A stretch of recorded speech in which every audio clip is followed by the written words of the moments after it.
Bismillah. Assalamualaikum warahmatullahi wabarakatuh. Alhamdulillahi rabbil alamin.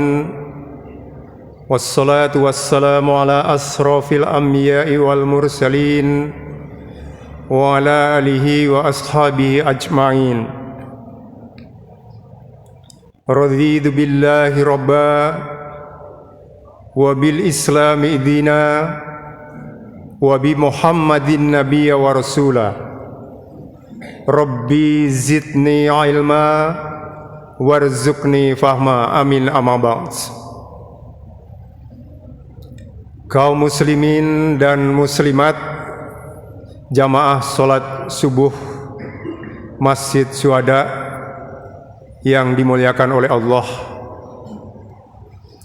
Pertama-tama, marilah kita senantiasa memanjatkan puji dan syukur kehadirat Allah Subhanahu wa Ta'ala, karena pada kesempatan pagi hari ini kita masih diberikan suatu nikmat yang sangat luar biasa, yaitu yang berupa nikmat kesehatan.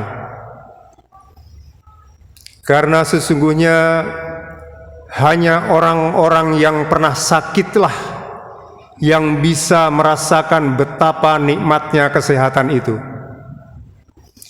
Hanya orang yang pernah sakit gigi, dia bisa menikmati rasanya nikmatnya pada saat dia tidak sakit gigi. Di hadapan saya ada Pak Dokter Gigi. Orang yang pernah merasa sakit perut, maka di situ akan merasakan nikmatnya betapa sesungguhnya nikmat Allah itu bisa kita rasakan pada saat kita tidak sakit perut. Maka dari itu, mari kita syukuri kesehatan ini, karena belum tentu nanti besok kita sehat. Salawat dan salam semoga tercurah kepada Nabi besar Muhammad sallallahu alaihi wasallam yang telah menghantarkan kita semua,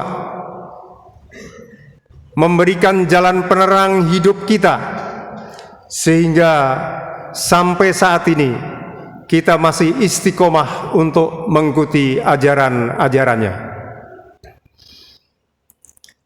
Kaum muslimin dan muslimat, jamaah salat subuh yang dimuliakan Allah, topik yang akan kita bawakan pada kesempatan pagi hari ini adalah pengaruh makanan yang kita makan terhadap peradaban dan kehidupan manusia.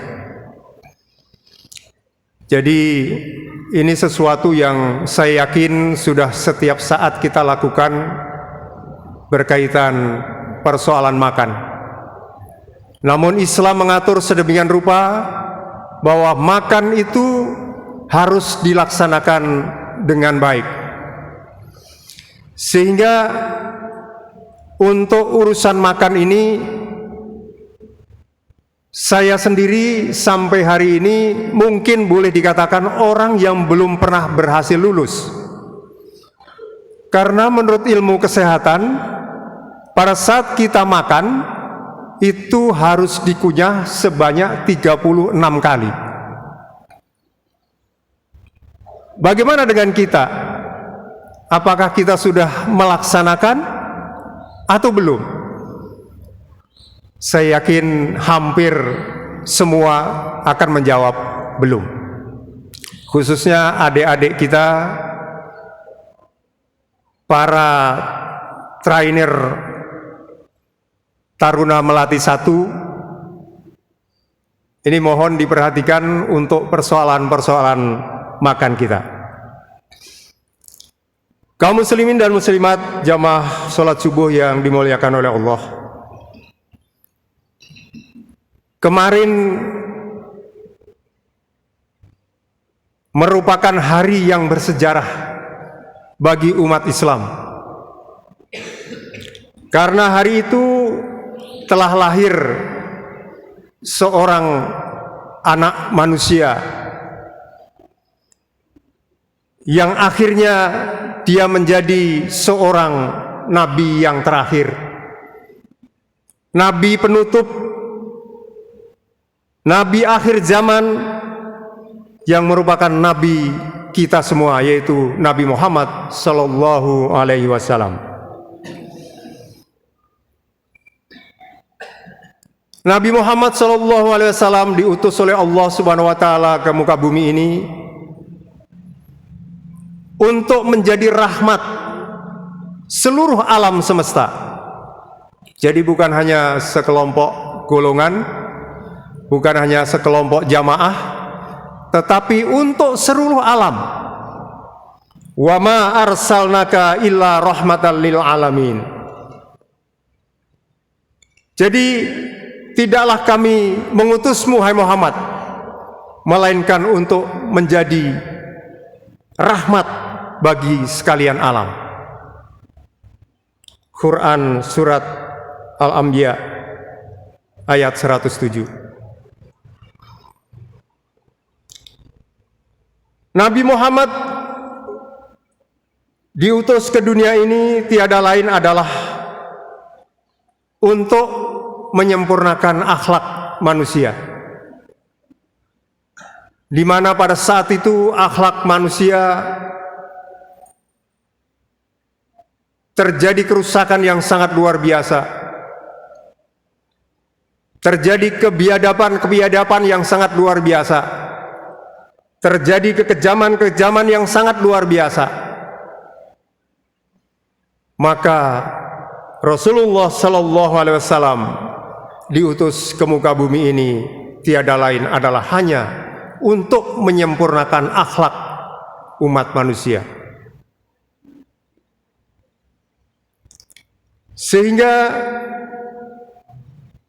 bagaimana mungkin Nabi Muhammad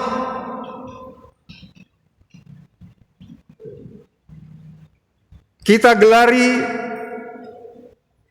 seorang yang membawa umat manusia dari alam kegelapan. Jadi suasana pada saat itu diibaratkan suasana gelap gulita. Orang semaunya sendiri. Bayi yang lahir bayi yang lahir seorang laki-laki dikubur dengan hidup-hidup. Ini adalah menunjukkan salah satu kejaman yang sangat luar biasa. Namun apa yang terjadi, Bapak dan Ibu sekalian, pada hari-hari ini, akhir-akhir ini, tidak ubahnya peristiwa masa lalu. Hanya saja pelaksanaannya, pelakunya itu lebih modern. Ini sudah barang tentu dipengaruhi, salah satunya adalah dari faktor makan yang kita makan.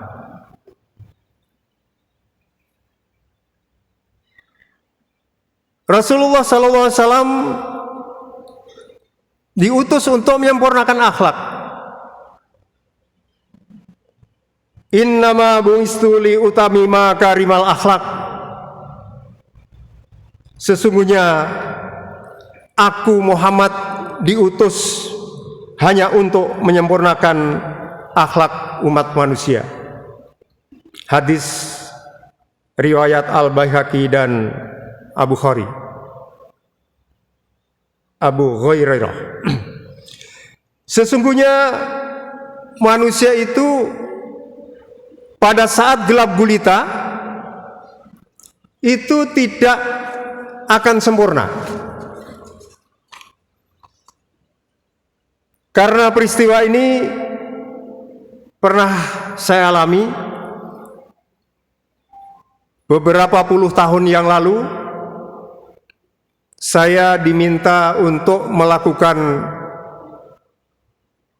ceramah di depan adik-adik kita, yaitu waktu itu di Taruna Melati 1, tepatnya di Islamic Center. Pada saat itu saya masih bujangan. Kalau orang bujangan itu biasanya nyewa rumahnya satu kamar. Satu kamar itu terdiri di tempat tidur, ada dapur, ada ruang tamu. Pada saat saya mau berangkat ceramah, tiba-tiba lampu mati. Kemudian saya bergegas untuk mencari kunci motor saya. Pada saat saya mencari kunci motor saya, ternyata saya harus meraba pelan-pelan, terpegang pantat panci, terpegang pantat rinjing, baru ketemu sebuah kunci. Kemudian saya berangkat untuk melaksanakan undangan ceramah di Islamic Center pada waktu itu. Nah, ternyata sampai di sana teman-teman panitia ini pada ketawa, mengetahui saya.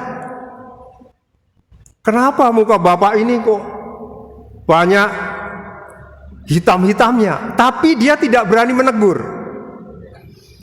Nah, akhirnya sampai saya naik ke atas mimbar untuk melaksanakan ceramah, dan di situ ada seorang yang memberanikan diri untuk mengasih tahu saya bahwa kenapa muka bapak banyak hitam-hitamnya.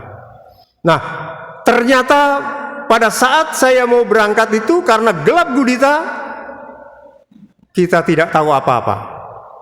Sehingga terpegang pantat panci, pantat rinjing, kemudian terpegang muka saya, sehingga muka saya hitam-hitam dan lain sebagainya. Bahkan ibu kita sekalipun, misalnya dibariskan di lapangan pada malam hari ini gelap gulita, kita suruh memilih ibu kita, maka niscaya kita tidak akan mampu memilihnya. Inilah gambaran bahwa pada suasana gelap kita tidak sempurna. Kaum muslimin jamaah sholat subuh yang dimuliakan oleh Allah Subhanahu wa Ta'ala, Islam itu merupakan agama yang sempurna, yang mengatur kehidupan umat dengan aturan-aturan terbaik yang sudah diperintahkan oleh Allah. Salah satunya adalah bagaimana kita bisa mengkonsumsi makanan dan minuman yang halal dan thayyibah. Karena sesungguhnya makanan itu sudah jelas, innal halala bayin wa innal harama bayin. Sesungguhnya yang halal itu jelas dan yang haram itu juga jelas. Allah melarang umatnya untuk mengonsumsi beberapa makanan dan minuman ini bukan tidak hanya ada sebabnya. Karena di balik perintah tersebut pasti ada sejumlah manfaat.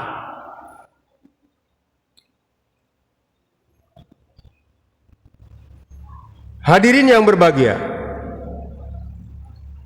makanan haram adalah makanan yang dilarang untuk dikonsumsi oleh umat Islam dan dapat digolongkan menjadi dua golongan, yaitu karena zatnya seperti darah, bangkai, daging babi, khamar, daging anjing dan lain sebagainya. Ada juga yang haram karena untuk sesuatu kondisi atau sebab tertentu, meskipun zatnya asalnya adalah halal, misalnya makanan, minuman dengan makanan yang ada dalam acara yang tidak sesuai dengan syariat Islam misalnya, ini juga sangat membahayakan kita. Adapun beberapa akibat yang disebabkan oleh mengkonsumsi makanan atau minuman yang haram bagi seorang muslim. Yang pertama, ini makanan ini memang harus kita waspadai, karena bisa tidak terkabulkannya doa kita. Jadi kita berdoa kepada Allah Subhanahu wa taala tetapi tidak pernah terkabulkan. Rasulullah sallallahu alaihi wasallam bersabda, seorang laki-laki melakukan perjalanan jauh, rambutnya kusut, mukanya berdebu, menengadahkan kedua tangannya ke langit dan mengatakan, wahai Robku, wahai Robku.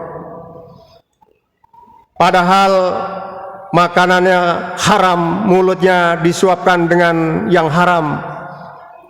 Bagaimana Allah bisa mendengarkan doanya? Karena sesungguhnya Allah adalah Maha Suci. Ibnu Abbas berkata bahwa Sa'ad bin Abi Waqqas berkata kepada Nabi, ya Rasulullah, doakanlah aku agar menjadi orang yang dikabulkan doa-doanya oleh Allah. Apa jawaban Rasulullah? Wahai Sa'ad, perbaikilah makananmu. Makanlah makanan yang halal.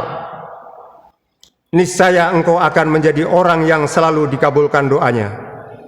Dan demi jiwaku yang ada di tangannya, sesungguhnya jika seseorang memasukkan makanan haram ke dalam perutnya, maka tidak akan diterima amalnya selama 40 hari.